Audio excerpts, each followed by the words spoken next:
नमस्कार, मैं मानिक पांचाल, आयुर्वेद का छात्र। तो पिछले कुछ दिनों से मेरे पास एक बहुत फ्रीक्वेंट डिजीज के लिए या फिर एक सिम्टम के साथ लोग क्वेश्चन पूछ रहे हैं जनरल एडवाइस के लिए, जो कि है जॉइंट पेन। जॉइंट पेन खास करके घुटनों के जॉइंट के लिए लोग कह देते हैं, but in generalise joint pain एक बहुत बड़ी समस्या है। आयुर्वेद में इसे संधिशूल कहेंगे सिम्टम को, और मॉडर्न में सिंपली जॉइंट पेन कह देंगे। तो इसको हमें समझना पड़ेगा। देखिए, जॉइंट पेन एक बहुत बड़ा टॉपिक है।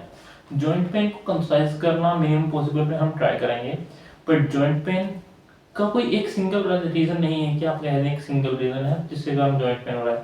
जॉइंट पेन की बहुत सारी अलग अलग डायग्नोसिस हैं, अलग अलग पैथोलॉजी, मतलब उसके होने के कारण, उसके होने का प्रोसेस भी अलग अलग है। तो अब हम ट्राई करते हैं, आज हम ब्रॉडली 3-4 जो मेन टाइप है हम सिर्फ उनको देखेंगे, क्योंकि डीप में जाने को इसके लिटरली मैं क्या बताऊं कि एक बार ही एक वीडियो में काउंट करना भी पॉसिबल नहीं कि मैं सभी को काउंट ही करके बता दूं। तो मेन जो कारण है उसमें हमारे पास आता है रूमेटॉइड आर्थराइटिस, जिसे आरए भी कहते हैं। आयुर्वेद की भाषा में इसे आमवत कहते हैं। दूसरा आता है हमारे पास ऑस्टियोआर्थराइटिस, जिसे हम आयुर्वेद की भाषा में संधिगत वात कहते हैं। तीसरा आता है गाउटी आर्थराइटिस, जिसे हम वातरक्त कहते हैं। चौथा जो मैं एडिशनली देना चाहूंगा, जो कि नॉर्मल इंजरी के कारण हो जाता है कि कहीं लग गया, घुटना लग गया या फिर कोई भी जॉइंट लग गया, उसके कारण उसमें जो थोड़ी बहुत इन्फ्लामेशन के कारण हुआ वो है। ठीक है, तो अब हम इसमें सबसे पहले चारों में डिफरेंस देख लेते हैं। जो रूमेटॉइड आर्थराइटिस है, रूमेटॉइड आर्थराइटिस में जो होता है ये 20 साल से कम उम्र या 20 साल के आसपास, मतलब अर्ली एज में लोगों को पता लग जाता है कि उनके जोड़ों में दिक्कतें हैं।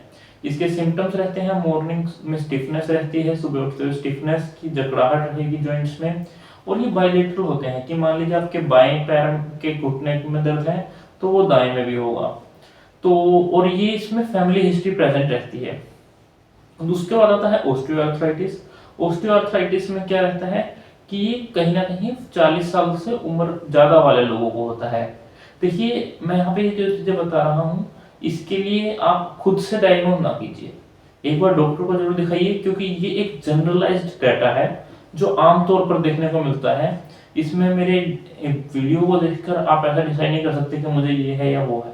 ठीक है, तो फिर से मैं कंटिन्यू करता हूँ। ऑस्टियोआर्थराइटिस जरूरी नहीं है कि एक ही जॉइंट में हो, ये दोनों जॉइंट में भी हो सकता है, मतलब सिमेट्रिकल भी हो सकता है और अनसिमेट्रिकल, मतलब एक सिंगल जॉइंट में भी हो सकता है।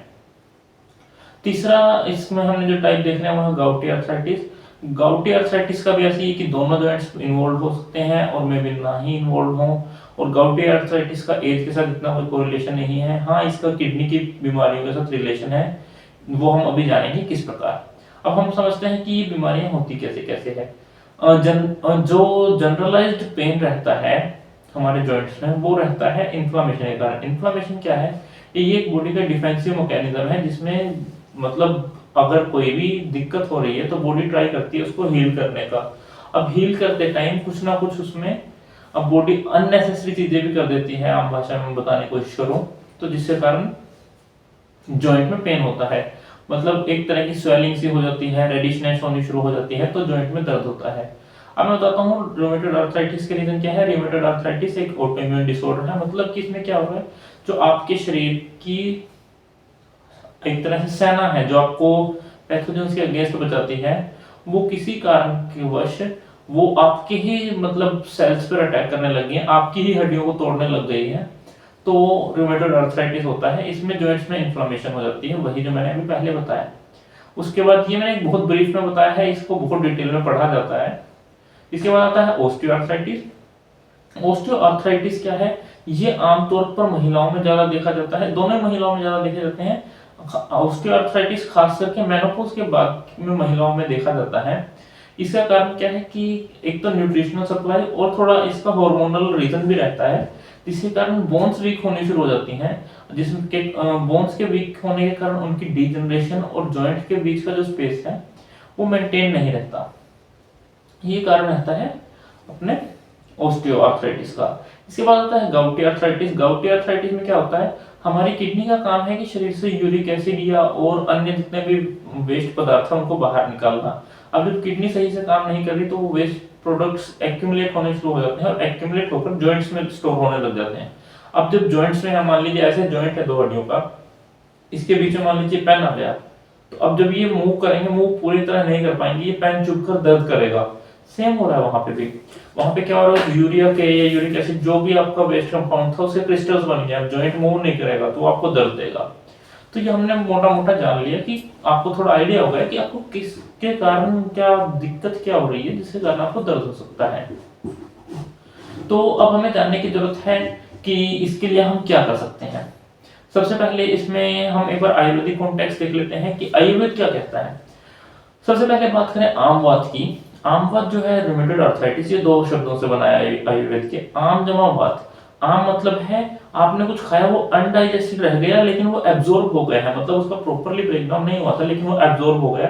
अब वो एब्जॉर्ब हुआ जाकर जॉइंट्स में जाकर वो अपना स्थान संचय कर जाएगा, मतलब जॉइंट्स में जाकर स्टैब्लिश हो जाएगा, वात उसको प्रकोपित कर बढ़कर उसको आम को ले जाकर संधियों में जब डाल देगी, तो वही वहां पर मतलब जो एक वहां की केमिस्ट्री थी, जो वहां के कंपाउंड्स थे, उनका वो एक नेचुरल मतलब सेटअप नहीं रहा, अब वो बिगड़ चुका है, जिसके कारण आपको दर्द होगा और वो अल्टीमेटली आपको आम वात कर देगा।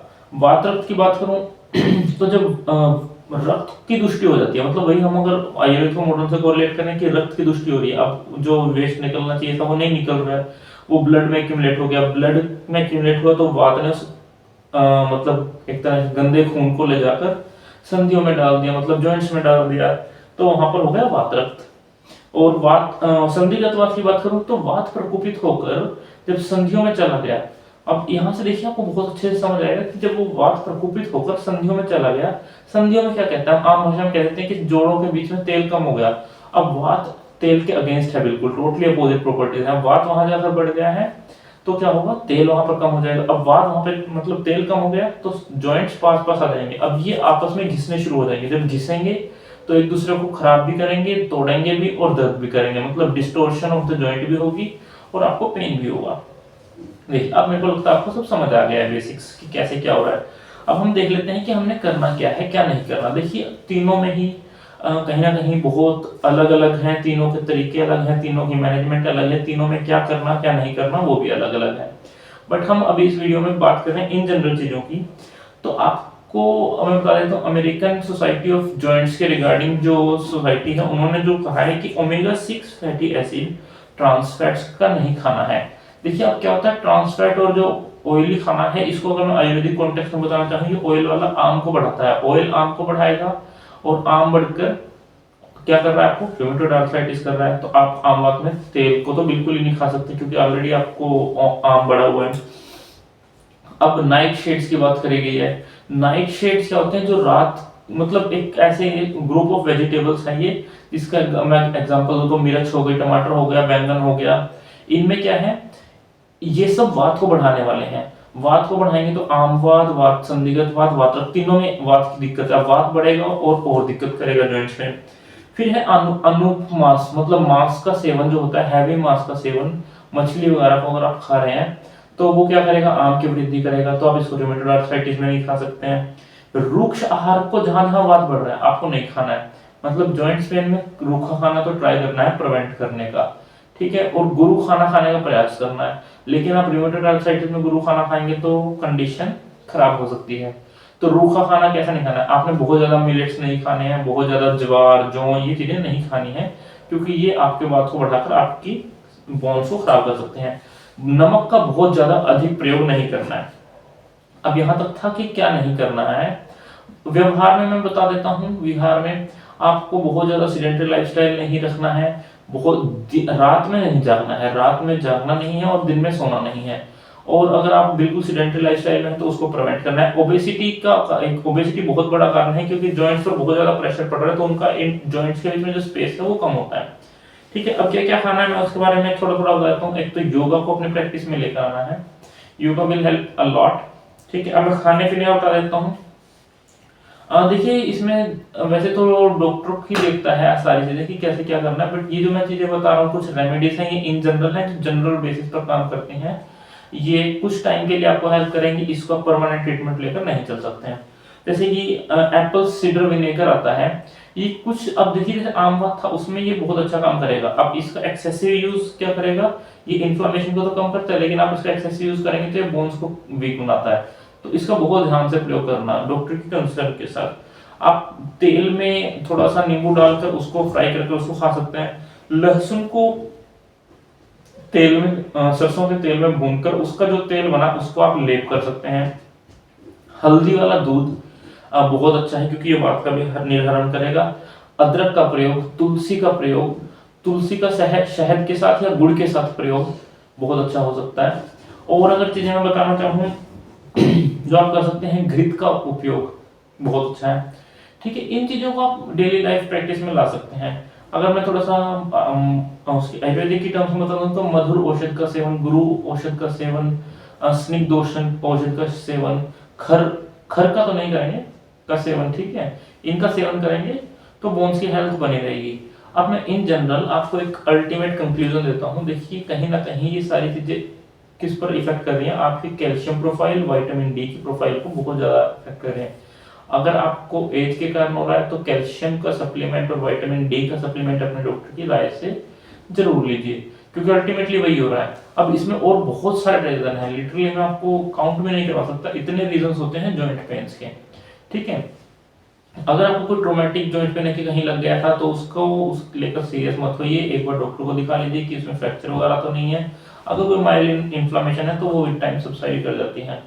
मैं अगेन कहूंगा क्योंकि ये बहुत वास्ट टॉपिक है, मैंने बहुत ट्राई किया कि मैं इसको कंसाइज कर दूं, स्टिल मैं देख पा रहा हूँ वीडियो भी बहुत लंबी बन गई है। तो मैं अल्टीमेटली ये कहूंगा कि अपने डॉक्टर खुद ना बने, एक डॉक्टर से जरूर कंसल्ट करें। Thank you.